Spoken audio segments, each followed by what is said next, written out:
If there is something that the previous season taught us, it's that Mercedes have struggled a lot to understand the technical regulations due to their sidepod design. That's why we were all left wondering as to why the Brackley-based squad has opted out for the no-pod sidepod design yet again, when it caused so much trouble for them in the 2022 season. After the miserable finish of the 2023 Bahrain GP race, this is something that Hamilton has asked the team publicly, as he gave a brutal reality check for the Silver Arrows amid the halt of the contract talks. The first race in Bahrain gave Mercedes a cold reality check, one in which the Silver Arrows were slower than Ferrari, Red Bull and also Aston Martin.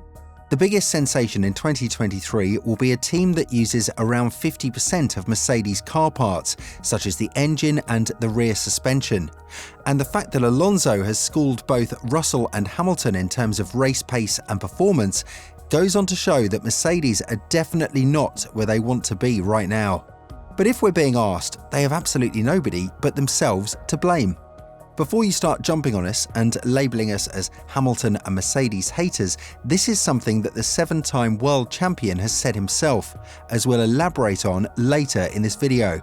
And prior to that, we want to compare some of the data from Mercedes during the Bahrain Grand Prix, just so that you'll have a proper grasp of how bad the team actually performed during the first race of the season. Compared to all the other teams, Mercedes had one of the worst top speeds during the race weekend, with only Aston Martin and AlphaTauri being slower than them at 319 and 318 km an hour, respectively. Even with a slower car compared to Mercedes, Aston Martin's agility and the car's handling in the medium and high-speed corners brought attention to the fact that they actually have a car that's much more competitive than Mercedes. And Ferrari as well, with the Maranello team being the fastest car on the grid with 326 km an hour. Furthermore, Mercedes had a slower car in terms of race pace compared to not only Aston Martin, Red Bull and Ferrari, but Gasly's Alpine as well. It seems like the Frenchman was able to put out faster laps compared to Hamilton, and Norris was faster compared to Russell. It is definitely something that will give Mercedes a lot to think about, and one of the reasons why is that they're definitely in the wrong place when it comes to the car's expectations and performance. Hamilton has said that he feels flattered that his car was able to finish P5, keeping in mind that, realistically, it was P6 until Leclerc retired with reliability issues. Therefore, in terms of pure pace, Hamilton and Russell would have finished at P6 and P8, and one of the reasons why is the car's design. The engine itself isn't giving them any significant trouble, as we've seen that Aston Martin can deliver much better performance with pretty much the same engine being Alonso and Stroll's backs. But the design of the AMR23 and the W14 varies drastically, and quite honestly, every car out there has a different design compared to Mercedes' 2023 Challenger. One of the reasons is that the Silver Arrows have opted to stay with the same design that they've had for the 2022 season, as they have narrowed it down even further because Wolff, Elliott and Russell believe that the car wasn't losing performance from the innovative design. One of the reasons they opted for Russell's opinion over Hamilton's is that in 2022, Russell was able to bring podiums and top 5 finishes, while Hamilton was exiting qualifying sessions in Q3 in Jeddah and finishing P14 in Imola while being lapped by Verstappen. While the 7-time world champion said that these results were because he and Russell were on different setups and Russell wasn't used as a guinea pig as much as Hamilton, the younger Briton went on to deny this and say that both cars had the same settings and it was a matter of the driver's preference to choose what kind of settings he'll enter the race weekend. Earlier in the 2022 season, there were rumours about Mercedes going with 2 different W13 cars, one that would involve the no-pod sidepod design that Russell used to optimise the performance out of the car, while the other one would have been significantly different and more prone to Hamilton's driving style.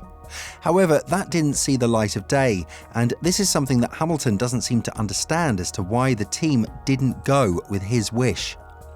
The 7-time world champion was very angry when talking about Mercedes and they're not listening to one of the most successful drivers in the history of the sport, as he went on to say, "Last year, there were things I told them. I said the issues that are with the car. I've driven so many cars in my life, I know what a car needs. I know what a car doesn't need. And I think it's really about accountability. It's about owning up and saying, yeah, you know what? We didn't listen to you. It's not where it needs to be. And we've got to work. We've got to look into the balance through the corners, look at all the weak points and just huddle up as a team. That's what we do." Obviously, this would be much easier said than done, and although Wolff said that Mercedes will ditch the old design and will continue the 2023 season with a different mindset and a different concept, it's very likely that the struggles will continue due to two major reasons: budget cap restrictions and development issues. The budget cap that has been imposed from 2021 on and has been shedding year after year prohibits teams from spending as much money as they want in order to build the car that would race in the upcoming season.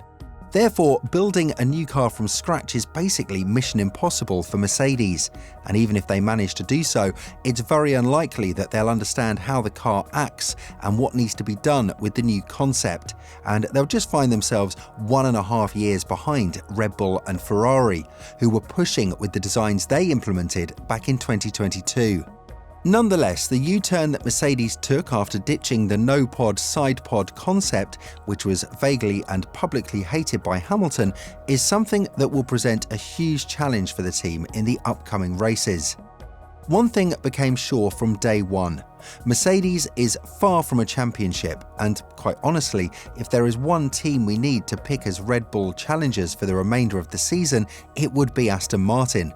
The season is young, and we've seen where Red Bull ended after both of its cars DNF'd back in 2022, but they didn't have the struggles that Hamilton and Russell have so early in 2023.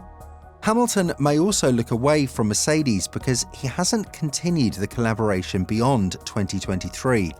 And Toto Wolff said that the priority isn't on Hamilton's contract right now, as the team needs to figure out what they're going to do with the remainder of the 2023 season. Hamilton will definitely serve as a huge help for the team, but the fact that he hasn't been listened to when he should have been points out the fact that he now holds the cards of the car's development yet again, and this is huge leverage for him in terms of continuing the contract with Mercedes. That is, if Hamilton wants to remain with the team in the first place. There's no doubt that Hamilton is a loyal driver and one of the most successful drivers to ever hit the sport, but his patience and loyalty could be hurt after Mercedes opted out for the opinion of a rookie instead of a 7-time world champion who has the most wins in F1 history. That may serve as a proper reminder for Mercedes that a one-year sensation cannot overshadow 7 titles, as there's only one other Formula One driver who's achieved what Hamilton has: Michael Schumacher. The pessimism that currently revolves around Mercedes speaks volumes about where the team is located right now, and while Hamilton said that he needs to be the bright light in the team, while they battle through the challenges presented as early as the first race of the season, rumour has it that the negotiations between him and Mercedes have been put on hold. Before the beginning of the season, Hamilton was more than adamant that he would continue the collaboration and that he would remain for at least 2 more seasons with the Brackley-based squad. But there's not such an optimistic view right now in the 7-time world champion's head after the fiasco in Bahrain. With that being said, Hamilton is yet to experience a solid performance with the W14, a car that he said will likely be even more problematic compared to the W13, even though the old foe called porpoising is gone. What do you think about Hamilton's statement on Mercedes and the W14? Let us know in the comments below.